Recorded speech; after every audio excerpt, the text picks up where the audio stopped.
Hi, I'm Sister Bliss. This is Maxi Jazz. We're Faithless. And you are on Data Transmission TV.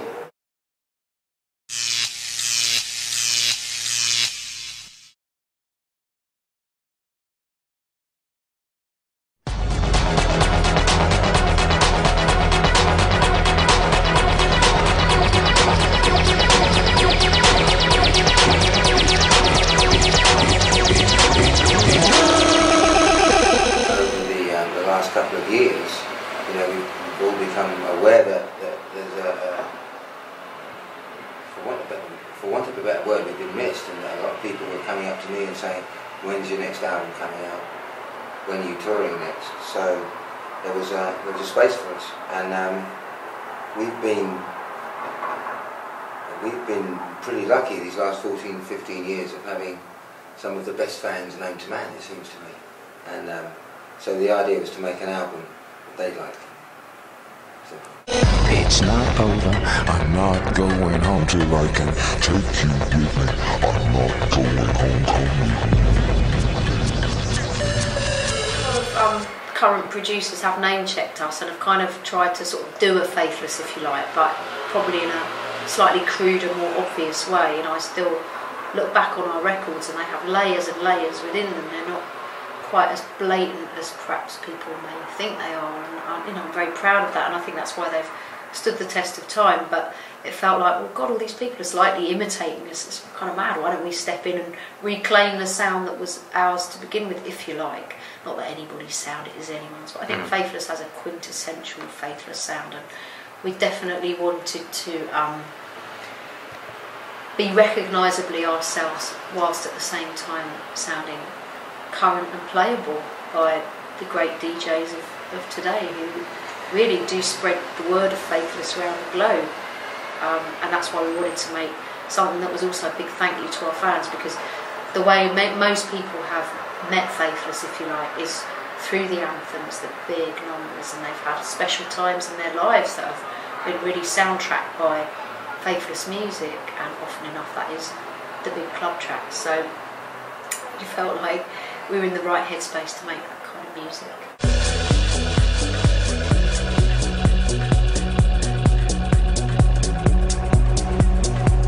Outside the club, there's a line of taxi. I want you to climb next to me on the backseat. I need your company to relax me. I wanna know just how you come so sick. Push your sound I don't on really too. get annoyed by it. I think no, that I it's. don't get annoyed. I also like feel you, like I think that it's encouragement to move on. It's encouragement to be creative and stretch yourself.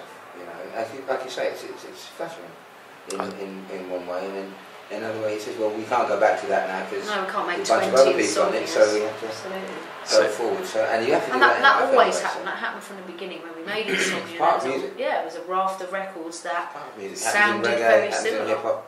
You know, you get a big tune, and suddenly everybody's got their version out. I mean, in reggae music, if anybody has a hit, then there's at least 20 new songs out using that exact same rhythm within the month. That we both here together has profound meaning. I'm so down with you, I can feel you breathing. You give me something to believe in. Now kiss me properly and stop your teasing. Now was just a kind of an accident, actually. I was Maxi and I were both DJing at a festival, and then while I was playing, and Suda was on percussion, and while I was playing, Maxi just got on the mic and started emceeing, and people went absolutely bananas. And it was almost from that concept that we thought, well, why don't we represent Faithless and try and get in touch with a sort of grassroots fan base? Because with the live band, there's 8 people, it's a really big outfit. You know, most small clubs can't fit us in, but this was a way of, if you like, representing Faithless and getting in touch with a kind of club fan base. And we did a lot of student shows as well, so we're kind of galvanising a new, young, vibrant audience, if you like, who, you know, got this chance to get right up close and personal. So it was really sort of visceral and intimate. And over the years, we've learned the bigger shows that we do, the more people savour the small, intimate ones, because it's a really different. Too, yeah, that's how you start. I mean, nobody starts in 80,000 festivals or 20,000 seat stadiums. You know, you start in little clubs with 200-300 people, if you're lucky. So it was brilliant. And it was a way of getting the you know, the name of Faithless about again in a way that was kind of current and relevant, but also letting people know we had new music. So we did like a mashup of some of the old songs that people know and love, and also mixed it up with the new music. And it was also a great chance for us to test it out and see if we got it right, and then go back in the studio and tweak it. So we've been doing that since September, which was a real nice precursor to the band, because we didn't sort of think we could just waltz in and then go, yeah guys, we're doing a load of arena shows. It just didn't feel like the right way to go about putting out this new record. So it was a return to our roots in lots of ways. It's our own record label, it's a homegrown thing, and doing club shows is how we started. It's not over, I'm not going home till I can take you with me. I'm not going home. It's not over, I'm not going home till I can take you with me. I'm not going home. I really enjoy singing. When you come and see me live, you'll find it's very hard. Yeah, I kind of pitch my voice with the music, but if I'm honest, I'm not really that. I don't think I'm blessed with a great voice, and the studio is a very stressful environment for me anyway.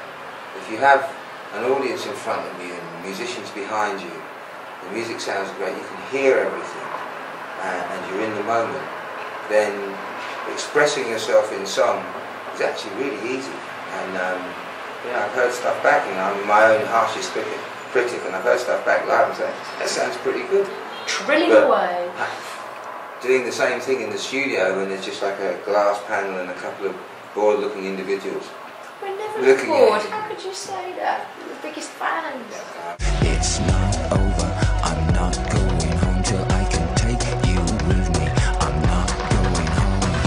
It's not over, I'm not going home till I can take you with me.